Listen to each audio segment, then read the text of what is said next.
Apparently, I'm part of the truth movement, or is it the freedom movement?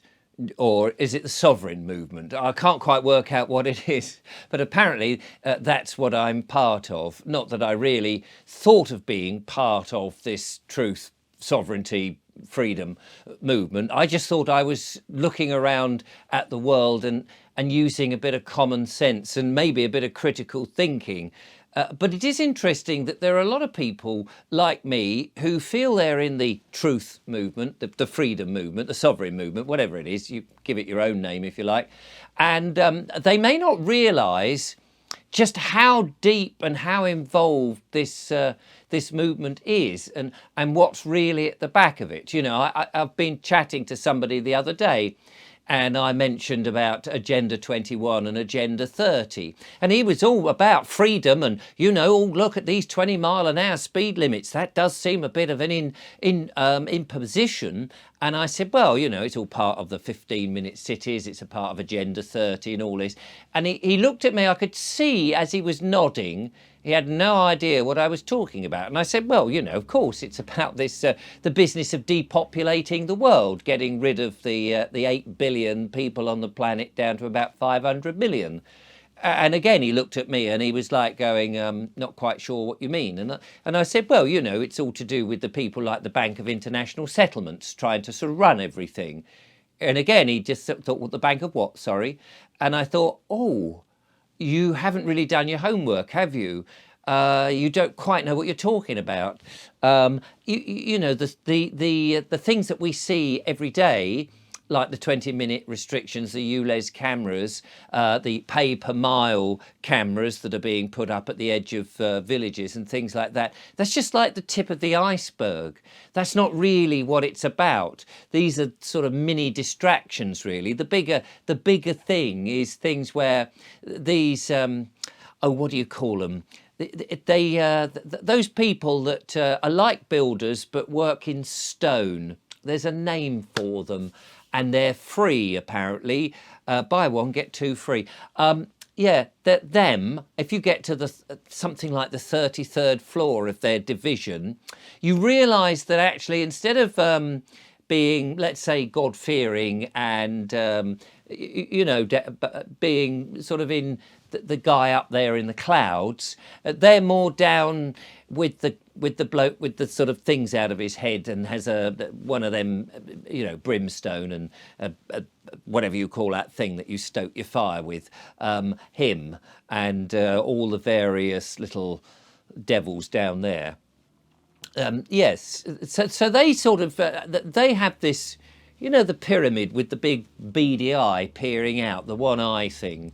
You see it everywhere. You see all the pop stars seem to make certain signages to show that they have that allegiance, you know, and they're all in that gang, basically, it seems to me.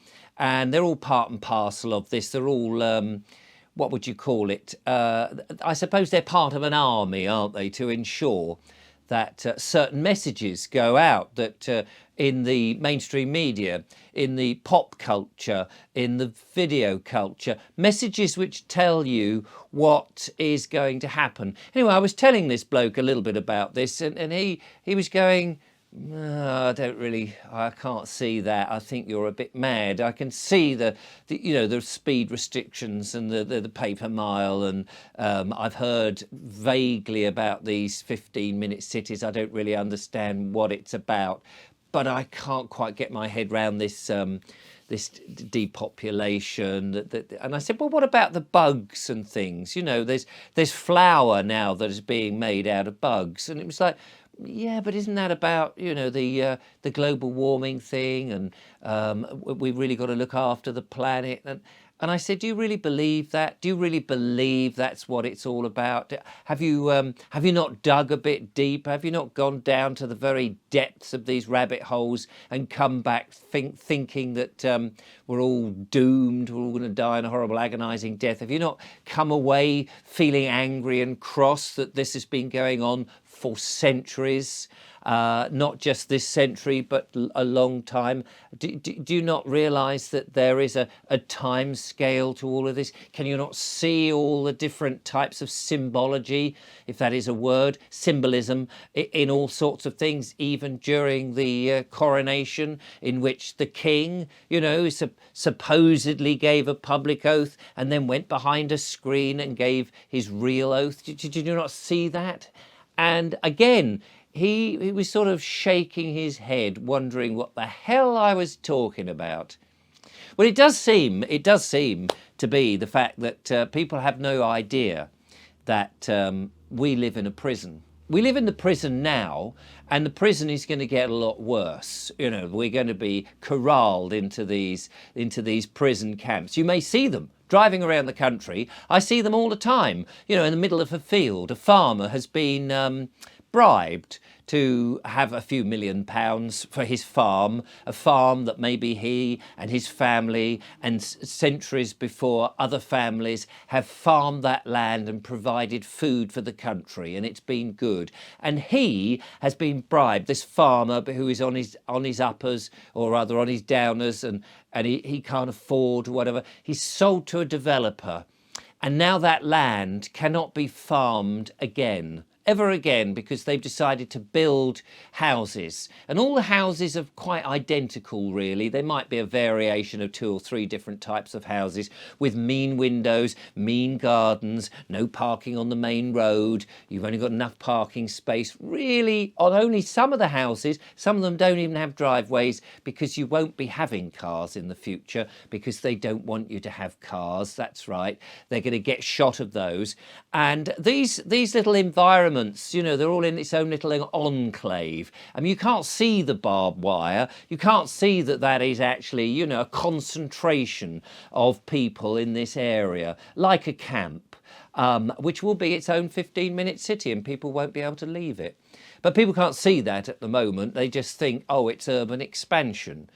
But I think that if you have any sense of what's going on in this place, these fields where all this extremely rapid growth of houses that are quickly going up to house people in, the people are willingly buying into their own little prison.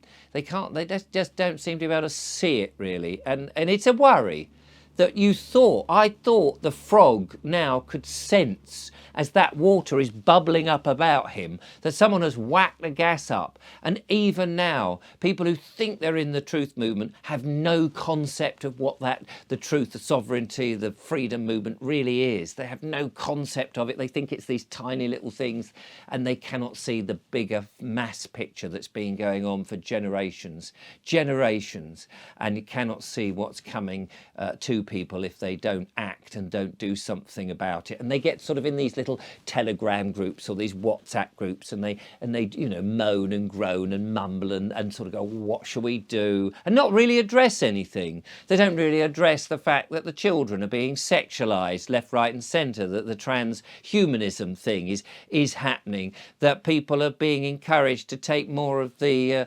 medical intervention, that people are dying left, right and centre on the sports arena.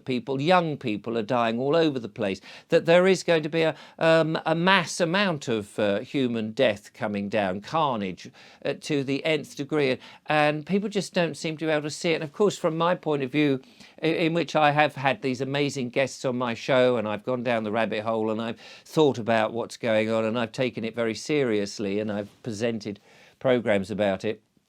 It is very frustrating. It is very frustrating that so many people think they're part of this, and they're really not. They have no idea. They think they've pinned it down to perhaps a few cars travelling up and down the road, and really that's just, that's not even scratching the surface. So maybe we need to dig a little bit deeper to find out what's really going on, and when we do, the shock and the desperation of what's about to happen may start to startle some of these people who thought that the idea was simply just vote somebody else in and it'll be okay. No, the people, that whole system, that building in London in which Parliament sits is crumbling, like the whole edifice of the government is crumbling. That system is so corrupt, it is so riddled with rot, you cannot fix it.